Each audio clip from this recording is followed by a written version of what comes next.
Good morning, everyone. My name is MightyStream. I'm brought to you by Hope Through Navigation. This is our Hood Recovery Services. And I'd like to welcome you today. Today is July the 11th. And I want to do the Just for Today in a meditation for today's date. So let's get started. I hope you're having a beautiful morning. Hope you're waking up, feeling good.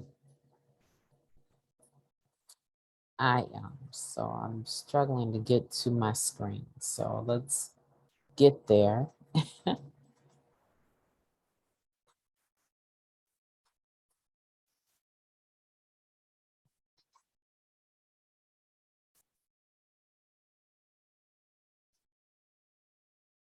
Okay, I made it. Can't believe it. I made it to the screen that you wouldn't think I've done this for almost 4 months. But I have made it to the screen. Let's go ahead and read it together. I hope you have your meditation book handy. July the 11th, Encouragement, page 201. We share comfort and encouragement with others.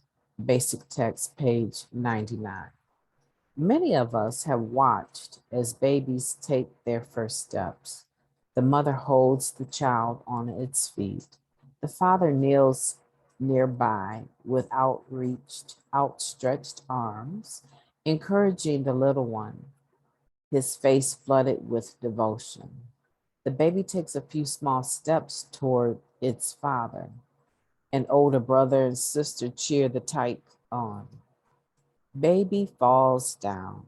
Its mother, murmuring words of comfort, picks the child up and starts over again. This time, baby stays up until it is close enough to fall into the safety of its father's arms. As newcomers, we arrive in the rooms of NA much like this small child, accustomed to living a life crippled by addiction, full of fear and uncertainty. We need help to stand. Just like a child beginning its march toward adulthood, we take our halting first steps toward recovery.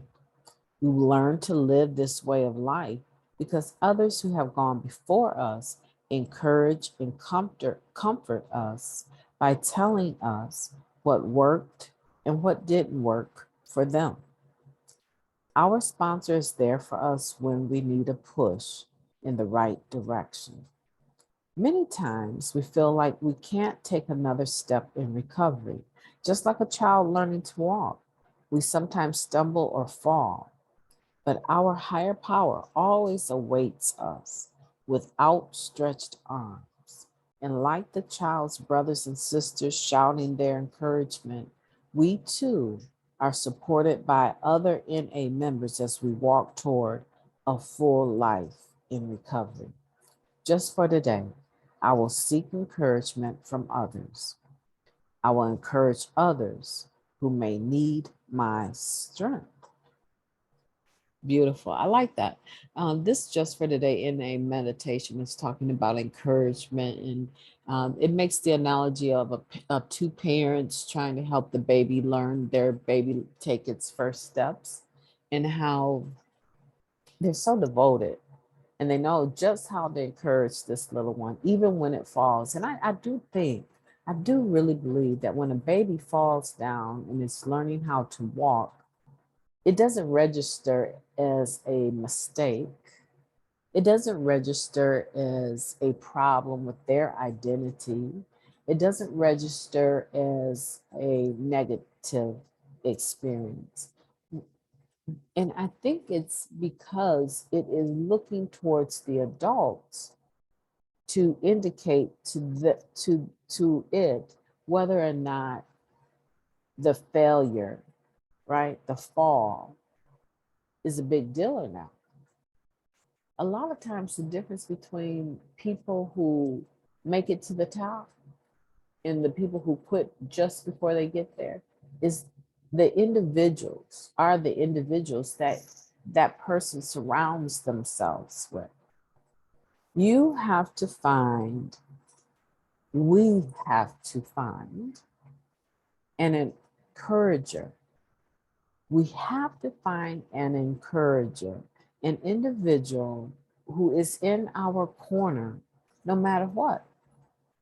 Even when we fail, even when we fall down, even when we make mistakes, even when we don't say it just the right way, we need someone that is in our corner who is going to say, come on now, I need you to get back up and continue on this journey.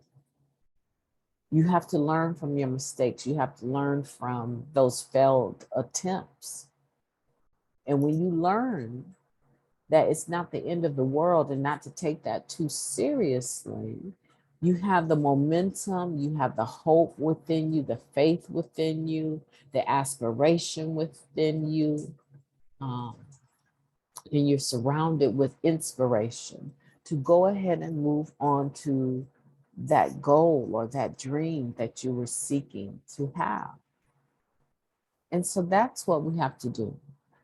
And this is a beautiful just for today in a meditation, encouraging us who are, encouraging us who are in recovery or new to recovery to remember that not only can we be an encouragement to other people, but we also need to be encouraged. It ends with, I will seek encouragement from others.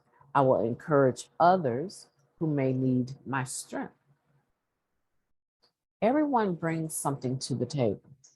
Everyone does. It's just like that old story of a bunch of hungry people sitting in a circle. They all had bowls of stew in front of them, but they had these ridiculously long spoons. And everyone was starving to death because everyone was hungry and could not figure out how to feed themselves with those long spoons.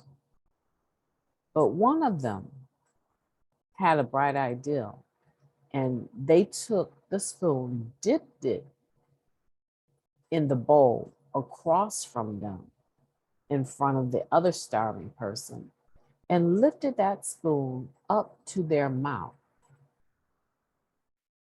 And that person was able to eat. Everyone learned from that because they couldn't feed themselves with their own long spoons, but they could feed the person directly across from them, and everyone ate. And that's how we have to understand this ideal of encouragement. You have some gifts, you have some things that you bring to the table, your strengths. And even though you struggle to benefit from them yourself, because most of us, if we admit it, as people in recovery, we have developed this, I, I don't know how it comes about, but we have developed this ideal of receiving energy from other people, and we need that. Yes, indeed. No man is an island, right? Self-sufficiency is a lie. But somehow we struggle to, in a spiritual sense, encourage ourselves. Well, let's not worry about that today. Let's not worry about that today. I want to challenge you today to encourage the person directly across from you. I want to encourage you today to use your strengths to help the person across from you.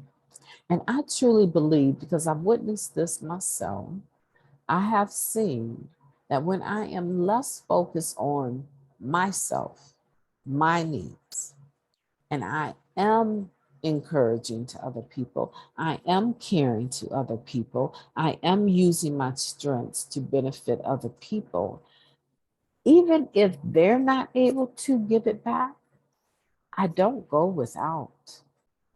I do not go without. Uh, there's the saying where the righteous, you've never seen the righteous begging for bread. I do not go without. I'm not saying I'm righteous, but I am saying that my spirit is right when it comes to other people. So whatever I'm struggling with from within, it's somehow my God allows me to receive what I need. And that's what we want. We want to be able to encourage other people regardless to what we're going through. You know, I don't know if you've ever had this experience with someone that you love is sick. They only will talk about the fact of how unwell they feel. Their back, their head, their whatever it is, asthma, whatever, it's any ailment. Think of any ailment someone you love has suffered with. And the topic of conversation, even though they may leave off of it temporarily, will always come back to how unwell they feel. Sick people talk about how sick they are. Okay. So when you are not sick, you are in the most beautiful position to encourage those who are. And of course, I'm talking about spiritually as well as physically or mentally, right? We want to use our strengths to help other people. I encourage you to do that today. I want for you to be the encouragement someone else is seeking. And I challenge you not to be so quick to look for the reciprocation from that individual, but look at how the universe has landed a banquet table at your feet. My name is MightyStream. I've enjoyed talking to you this morning, and I will be talking to you tomorrow. A life filled with hope. A life filled with hope is what I'm offering today. Take care.